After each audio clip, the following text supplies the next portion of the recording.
take a little 2-minute break, 5-minute break? Water, coffee, stretch your legs, or you might just move right on? They want to get home and sleep at night. Feel free to get up and go and get whatever you want. That one goes forward. Down. Okay. I turn the lights on so first wake us up, but also I'm going to start with this. I don't have a slide for this one page, which is shows what the relocation regulations how they lead. So let's start with that. I'm not going to go over all of the regulations or all the line items. There's about 27 of them, I believe. But what I want to point out is that there are some options for relocating. We've got, it's an either or. Well, I want to point out first, though, that as I mentioned earlier, that if you are a business, then you are entitled to relocation benefits under the relocation guidelines. To qualify as a business, you have to show some economic income from that particular property, and you have to be present on the property. You don't have to necessarily have a lease there. You don't necessarily have to have a business license. Those are all strong things to have in place before they come along, just in case they might challenge that you've got a legitimate business there. But if you can establish that you are a business, then you're entitled to relocation benefits. It doesn't matter how long you've been there either. As long as you were there the day before, I would say, they take possession of the property. If you were there during all the negotiations of the property, but they don't take possession for some period down the line, if you're there the day before that, you're still entitled to full relocation benefits, which is different than residential. We have any just residential people here? Okay. That's totally different than what businesses get.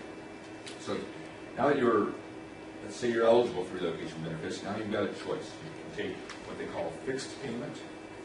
They also call it an en lieu payment, which is a maximum of $20,000. It's based on your average annual income over a 2-year period.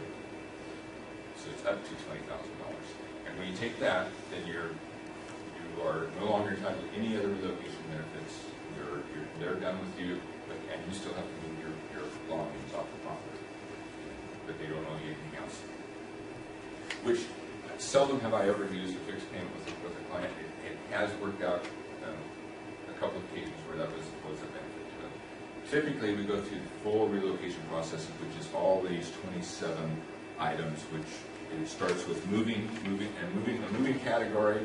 There is no cap on those items. It just has to be reasonable and necessary cost. It's all related to mostly the business that you have there, the personal property, and equipment you have to be connected, things of that nature. Then there's the reestablishment category. Well, excuse me, there is one cap category in the moving, which is the searching expenses.